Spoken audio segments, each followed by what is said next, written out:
The Master's Mysteries, Tales of Magical Mastery, Episode 109.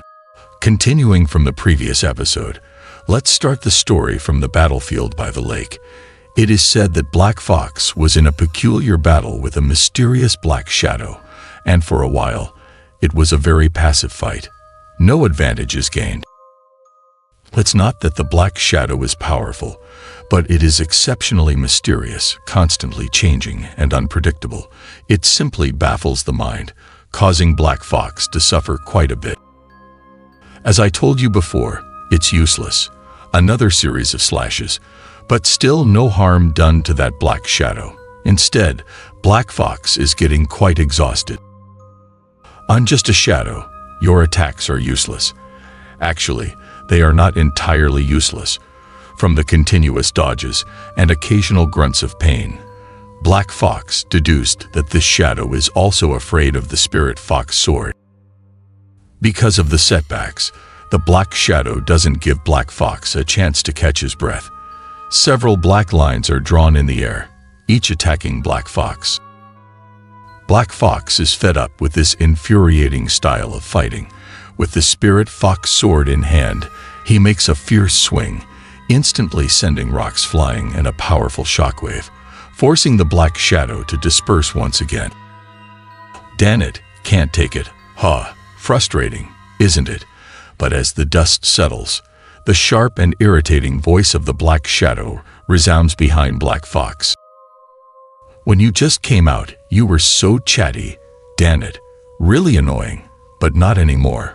From Black Fox's rapid and fierce attacks, the black shadow realizes that Black Fox is getting impatient, which pleases him greatly. You're just a chattering shadow. What's so impressive? Black Fox, with extensive combat experience over the centuries, wouldn't easily be provoked or become impatient. If he were, he wouldn't have survived until today. Seeing Black Fox pointing at him, the Spirit Fox sword swings, and a flame shoots out, a move he learned from Liu Feng, the fire control technique. Still not learning, I've told you before, however, this small fireball still doesn't touch the black shadow. After being dodged, it shoots straight into the bushes at the edge of the forest. Seeing the small fireball miss, a smirk appears on Black Fox's face. Then, a flash of fire, a crackling sound, and that small fireball ignite a bonfire at the edge of the woods. Then, whoosh, whoosh, whoosh, several more fireballs are launched, each heading towards the surroundings. How about it, Shadow? Let's continue playing. Soon, 7 or 8 bonfires lit up around the battlefield, illuminating the area as bright as day. I'll be waiting for you, cunning fox demon. At this point, the black shadow finally understands Black Fox's intentions. His specialty lies in swiftly moving and ambushing by hiding in the shadows of various objects. However, with the firelight everywhere, there are no shadows in the middle area, and his strengths cannot be utilized. Do you think I can't kill you like this? But this time, with ample light all around, the movements of the black shadow become very apparent, and Black Fox finds it much easier to defend. Childish, but this time, with sufficient light all around, the black shadow's movements are very obvious, and Black Fox easily fends off the attack. The keen-eyed can clearly see every move of the opponent, something that Black Fox doesn't usually bother about with ordinary foes. Seeing the black shadow attacking, Black Fox swiftly brings down his sword, immediately cutting the shadow into 2 pieces.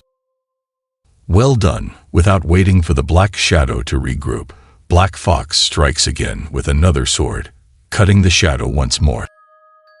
Seizing the opportunity, Black Fox rapidly attacks with one sword after another, dismembering the black shadow into pieces. The muffled groans reveal that the shadow is not as invulnerable as he claimed. The shadow no longer dares to confront directly, quickly drifting away and reassembling in the air. It seems you're not fearless after all. This time, Black Fox's pent-up frustration is finally released, and he feels much relieved. Damn it, The shadow has lost the irritating confidence from before and starts cursing angrily. Then let those three guys sleep forever, perhaps realizing the loss of his advantage. He disappears again, apparently preparing for another ambush. You despicable and sneaky bastard. Running away is not a skill. Come out to me. This infuriates Black Fox. This guy can't win in a fight, so he runs away and attacks opportunistically, truly cunning. Frustrated, Black Fox puts aside his anger and turns to the discussion of the carving and the leopard, who are still diligently searching in the woods. Suddenly, the golden eagle's eyes light up as it spots a person sitting cross-legged on a flat stone under a hill. Damn it, the leader's barrier has been set. None of you can escape. It's an elderly man with a protruding forehead. In front of him, a candle as thick as a bull's leg is burning, however. Under the candlelight, the old man surprisingly casts no shadow, indicating that he is the true form of that shadow. The two spirit beasts, eager to save their master, rush forward upon making the discovery. Get away, get away. Both the carving and the leopard almost simultaneously pounce on the old man. Despite his skill with shadows, he's no match for the two spirit beasts. My child, the ancient shamanism of the Luo family has long been in decline. It's time to give up, putting aside the attack of the carving and the leopard. Let's talk about their master, Luo Sheng. His situation is not looking good right now. Let go of your obsession and create a great enterprise with your father, facing the godlike Duke Xianjun. Luo Sheng, who grew up watching him since childhood, is no match at all. Let go of your obsession. You're still my good child. He has lost count of how many times he has been knocked to the ground. Shut up. To achieve your dominance, must you exterminate my entire clan? Facing Duke Xianjun's olive branch, Luo Sheng is furious. He can never forget the bloody scene where all his relatives were killed. Not a single one survived. Tell these reasons of yours to the underworld. What's more hateful is that Duke Xianjun has sealed his memory, making him mistake an enemy for his father for many years, committing many atrocities for his sworn enemy. Luo Sheng gets up, once again swinging his vengeful sword.